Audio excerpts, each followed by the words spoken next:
All right, we're doing this. We're doing this. Ain't no green screen here today because we got some serious things to talk about. This is getting ridiculous. Good Lord. Ladies and gentlemen, boys and girls, children of all ages, Ravens flock. I ain't wasting any more time with this. This offensive line is terrible. The Ravens' offensive line is a serious issue. Now, there's some issues here and there with everybody on the offensive line. Ronnie Stanley has been dealing with his injuries. And because he's been dealing with his injuries, he hasn't been 100%. He's had his struggles. Roger Rosengarten, he's been solid, but it's clear that he has shown some regression from what we saw from him at the end of last season.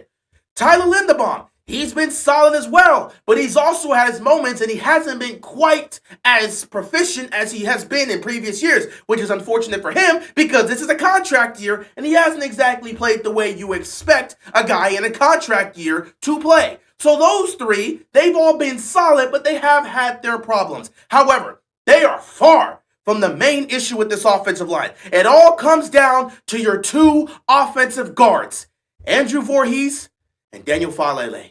These two are absolutely awful. They have been trash all year. They are the main catalyst to all the issues we are seeing with the Ravens offense. When it comes to the Ravens red zone offense, what has been the main issue? Execution in the red zone specifically. When it comes to that red zone offense, in terms of being able to move the ball in the red zone, they consistently struggle. Why is that?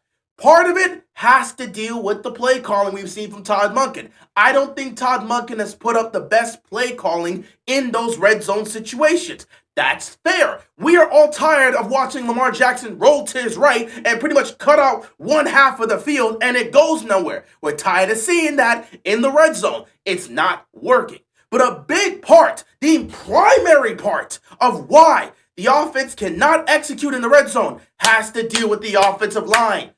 The field is shorter. You're damn near at the goal line. If you're at the goal line and everybody's lined up at the line of scrimmage, you need the protection to be there.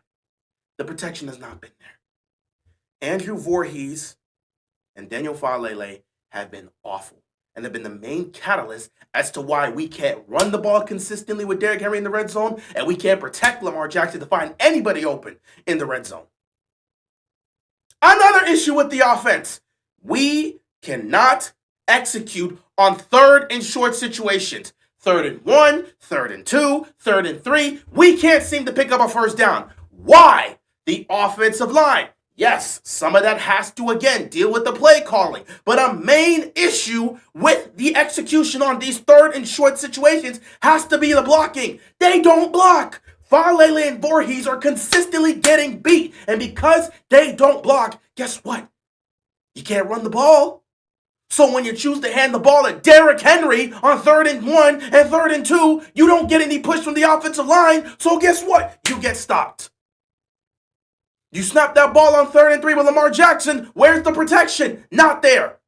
Sack, or he ends up trying to make a play, incomplete pass. The offensive line is not holding up. Your offensive guards have been terrible. They continue to be a problem. It's fine that we can understand and clearly locate what the problem is. That's fine. They're not playing well. That's fine to admit. Here's where the problem comes in. We, the fans, can admit it. The film is showing how poor these guys have been. What have the Ravens done about it? There hasn't been a single change in the offensive line. Not a single change. Every week, Voorhees and Falle go out there and perform poorly. And then our knobhead of a head coach goes to the media and acts like everything's okay.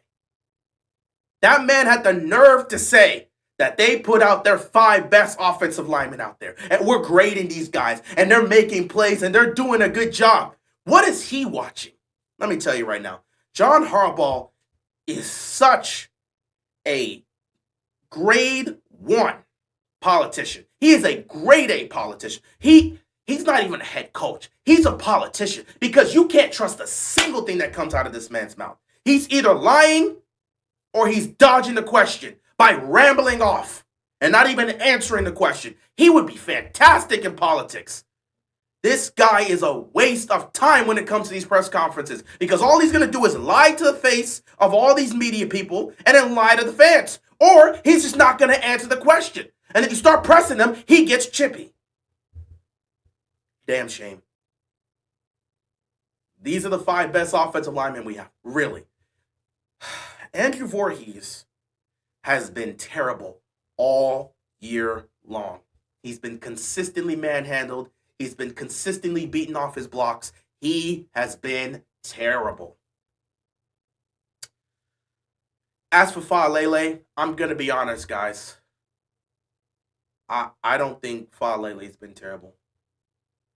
Realistically, if I have to be honest, I just don't think this guy is an NFL guard. I mean, look at the film.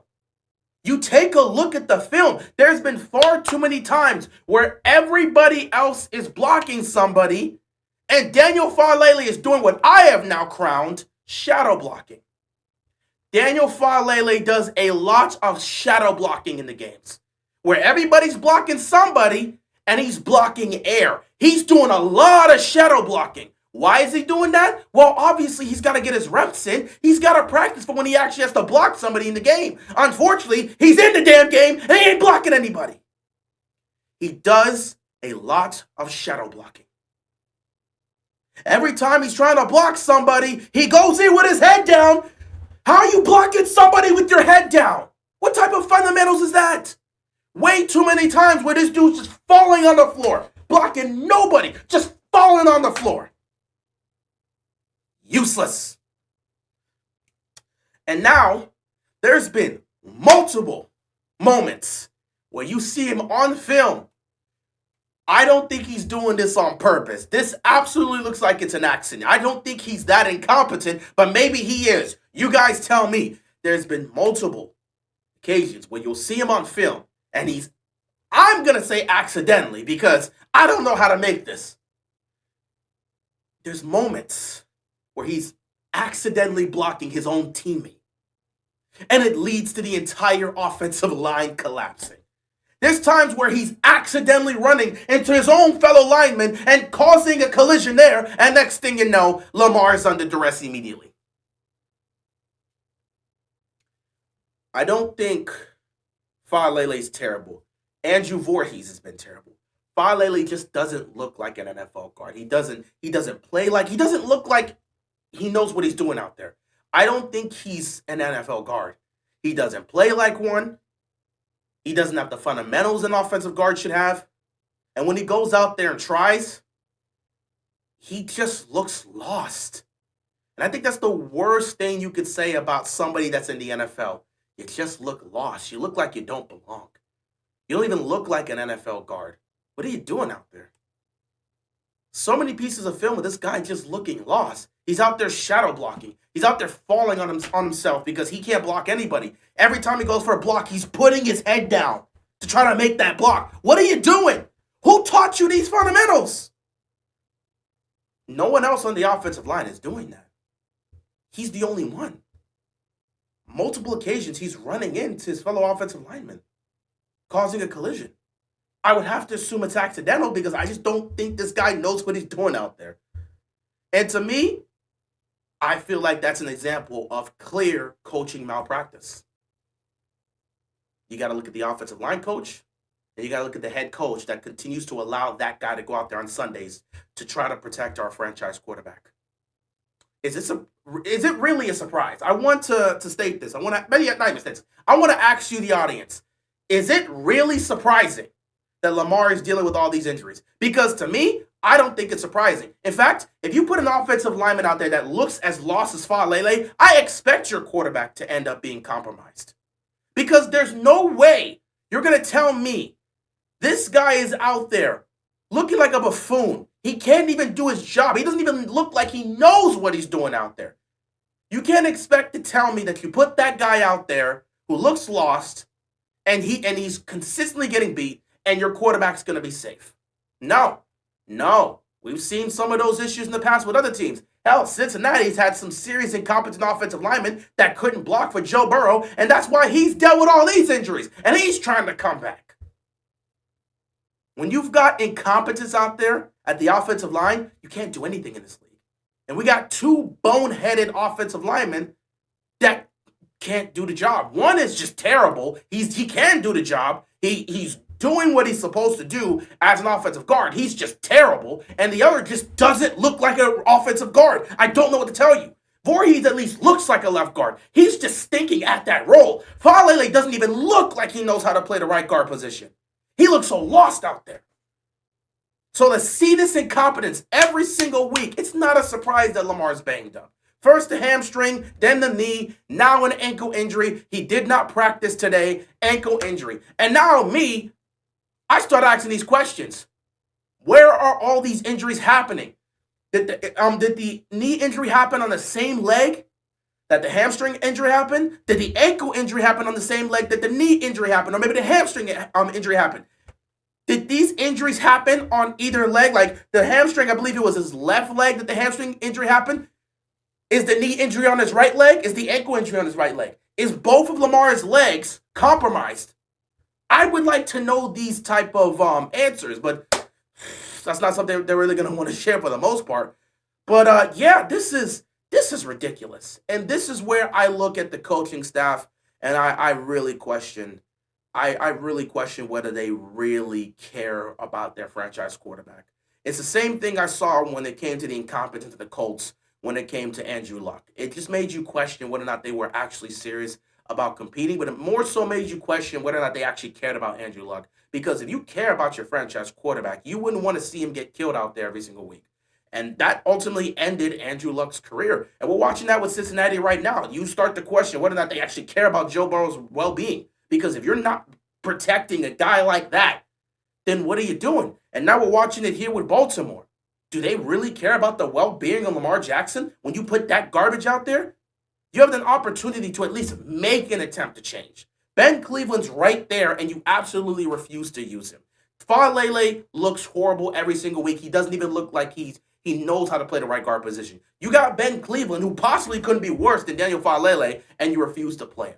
Andrew Voorhees is stinking up the joint, and he hasn't been benched. I don't understand this. I do not understand this. You cannot tell me you're serious about competing for a title and you're serious about protecting your franchise quarterback, and yet you see him getting beaten up every single week because the offensive line can't protect him, and then you choose to not do anything. The media is grilling Harbaugh with questions week in and week in and week in and week out in regards to this offensive line. And he says the same thing every single time, and no changes are made. But we're supposed to believe this team's serious about competing. We're supposed to believe this team is serious about protecting and taking care of their franchise quarterback. I can't buy into that. This offensive line stinks. In terms of them doing anything moving forward, the team's 5-5. They can still compete for the AFC North and potentially make the playoffs. But like this team's going nowhere with that offensive line. If you can't protect Lamar, it's over. And Lamar's already compromised. He's playing hurt. It just feels like it's leading down a path that could be the worst possible outcome for the Ravens. And that's Lamar getting compromised beyond expectations. I don't even want to say it, but with him getting banged up like this, especially if it's on the same leg, if he's having all of these injuries on one leg, if one leg had the hamstring, then the knee, now the ankle, you know what's next. We all know how this is going to go. So I worry for the guy, man. I worry for the guy's safety out there. And the fact that this team has not made the changes in the offensive line to at least try to aid to this man's protection is ridiculous. But there's nothing we can do about that. Anyway, guys, I'm going to end it here. This is not going to be the end of the discussion because I want to speak more on John Harbaugh and more so Eric DeCosta in terms of their intentions. Because if you're telling me that those two are serious about competing for a title, then their actions aren't showing it right now. And it feels like we have to talk about this in terms of what are their intentions and how can we as a fan base take these two seriously, because what they're doing right now is not a good sign or a good indication of a franchise or a head coach or even a GM that's serious about winning a title, because what they're doing right now is not good. So we'll discuss that a little later. I just wanted to talk about the offensive line in this video. So, yeah, as you can see, I'm a bit heated because I'm tired of watching Lamar get beat up. He had 5 sacks 5 sacks on Sunday. And yeah, you got the Jets next this upcoming week, so you don't expect it to be major. But first of all, we don't even know if Lamar's going to play because now he has an ankle injury. If he does play, he's going to be compromised. But yeah, after the Jets game, you got to deal with the Steelers twice. So that's T.J. Watt you got to deal with, and it's just going to become problematic if this offensive line continues to stay the way it is now. Lamar is going to get severely compromised, and it will be all the head coach's fault that happens. But we'll talk about that a little bit later. With that being said, guys, thank you so much for tuning in. And that's all I got for this one, man. I was really heated coming in, and I just felt the need to speak on this. With that being said, everybody, thank you so much for tuning in, and I'm out of here. Be sure to stay safe, and peace out.